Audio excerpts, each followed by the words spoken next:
happening right now in Worcester? Officials are providing an update on the deadly fire at an apartment building on Gage Street over the weekend. This remains an active scene and the investigation continues. We will provide you with additional information that we can right now, and we'll release new information as we are able to.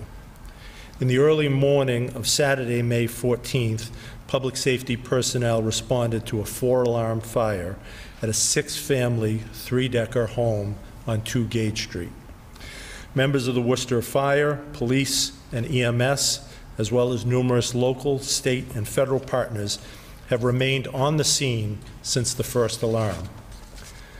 Our firefighters gave a valiant effort Saturday morning, working to stop the fire from spreading, stabilizing the scene, and providing emergency care on the scene, as well as transporting victims. While we are deeply saddened by the loss of life, we are thankful to our public safety personnel for their selfless and professional response, which prevented more damage and additional loss of life and property. This has been an extremely difficult weekend for our residents, the families of the victims, and all our first responders. The City of Worcester offers our deepest condolences to the victims' families and loved ones. With me today are representatives from the Worcester Fire Department, the Worcester Police Department, Inspectional Services, District Attorney Joseph Early, and our partners at the ATF. I've asked Acting Fire Chief Martin Dyer to provide a chronology of the events to date and the latest updates that we are able to release at this time. Chief Dyer. Thank you, Manager. Good afternoon. At 3:31 Saturday morning, the Worcester Fire Department was dispatched to 2 Gage Street for a reported structure fire. Companies arrived within 3 minutes of dispatch and found heavy fire extending up the entire rear of the building with advanced fire conditions throughout. This forced an immediate second and then third alarm to bring adequate resources to the scene. As the first lines were being put into operation, a resident jumped or fell from the 3rd floor window. This resident was treated by Worcester firefighters and UMass EMS paramedics on scene and were transported to UMass Medical Center with serious injuries. 3 other residents were transported by UMass EMS to the hospital. Companies immediately pulled hose lines and began extinguishing the fire from the exterior. Quick action and good decision-making by the initial company officers and the incident commander prevented the fire from extending to 2 exposure buildings, one of which is located only a couple of feet from the fire building. About 1 hour into the incident, the roof began to collapse. A 4th alarm was struck to bring some relief to the firefighters on scene. Fire investigators were also on scene early into the incident, interviewing residents, providing information to the incident commander about possible occupants. Due to fire conditions, topography, and building size, the extinguishment proved to be extremely challenging, requiring firefighters to remain on scene throughout the day on Saturday. Due to the collapse of the roof structure, the severe fire damage, only a partial search of the building was possible on Saturday morning. During the initial search, 2 victims were found. Firefighters conducted a very difficult extrication of both victims early Saturday afternoon. Fire investigators working with Worcester Police Department worked Saturday and Sunday to account for all potential occupants. The investigation led us to believe that there still may be victims in the building. Investigators working the scene Sunday morning became aware of the potential for snakes in one of the apartments. Animal Control and Environmental Police removed a number of snakes before the investigation could continue. With the structural integrity of the building in question, investigators moved deliberately and cautiously to work the scene. Canines from Massachusetts State Police and Auburn Fire Department were brought to the scene to assist in the search and investigation.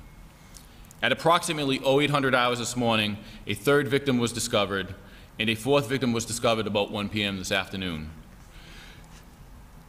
Both of those victims have been extricated from the building, and all of the victims are in the custody of the medical examiner's office.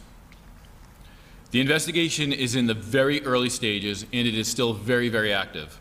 As with all fire fatalities, the Worcester Police Department, the ATF, the Mass State Fire Marshal's Office, and the Office of District Attorney Joseph Early along with Worcester Fire investigators, are investigating the incident.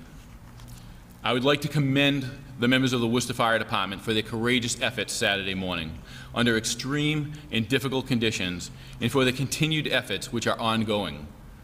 I would also like to thank the Worcester Police Department, the ATF, the State Fire Marshal's Office, and UMass EMS, who continue to work the scene together, as well as all of our mutual aid partners who have provided assistance, and many city agencies that have been working hard since the early hours on Saturday to assist our department, fire victims, and their families. I'd also like to thank the fire chaplain and police chaplain Father Jonathan Slavinskis, for assisting us with this whole process. On behalf of the Worcester Fire Department, I send our deepest condolences to the families that have lost loved ones and the many residents that lost their homes and belongings. This is a sad reminder of the devastation of fire and the need for proactive action, including working smoke alarms and a practice escape plan. So just reminding folks, there's probably a lot of questions we can't answer at this point. Given the active investigation, we will take some questions and do the best we can to answer what we can. Is there anything suspicious in nature about the fire, and what is ATF's role in the investigation? So, like I said, it remains under investigation. We are at the beginning of the investigations. The true investigation really started today. This is when we were able to gain some decent access to the building, but we still have not been able to cover much of the building. It's the beginning of the investigation, and that's all I can say about that. Is the building owner facing charges? And you mentioned smoke alarms. Are you saying that there were no smoke alarms or not? So what I'm trying to remind residents of Worcester is that of the devastation of fire. And so this is not specific to this incident. It just serves as a reminder, and this is a good time for everyone to step back and look at our own homes, our own living spaces, and make sure that these things are in place. Can anyone speak to the building owner possibly facing charges? It's an active investigation.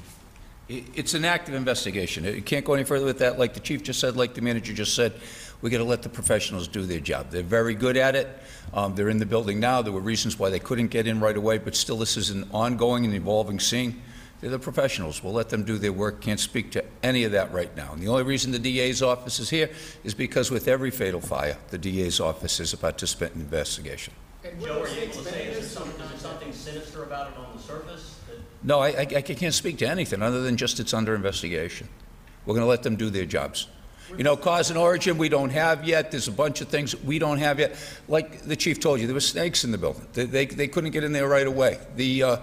The fact that there was water, the structure, the roof collapse, there was so many. These guys did an unbelievable job just in putting this fire out and doing what they could to avoid loss of life. The Worcester Police was in the building. They did an incredible job. But right now is when they're going to dot their I's, cross their T's like they always do. Everything, so many different organizations here, from Worcester Fire to Worcester Police to ATF to the Chief Fire Marshal's Office. We're going to let them do their jobs. But I can't characterize anything right now other than just to say we're going to get information to you when we do have information. Do you have any information on the ID of the victims? What the condition of the injury? Again, that is part of the investigation. We're still working on notifying next of kin and identifying victims, so we have no information on that. Are you saying you're just not going to release their names, or have you been able to identify them privately? We have not have all notifications in place. The snakes, were they venomous, non-venomous, and why were they there? We had the experts there, and they pulled them out. I can't speak to how dangerous these snakes were. Obviously, once we heard that, we took every precaution necessary. They survived the fire. They survived? They did. How many residents were displaced? That number is actually still under investigation, too. It's upwards of 20 residents. Were these people, were the victims all on the upper floors, Chief, or do you know where they were in the building? That is still part of the investigation. Did you say the snakes were all dead, or were they alive? No, the snakes recovered were alive, the ones that we've recovered so far. And there's still a possibility of finding more victims in the building?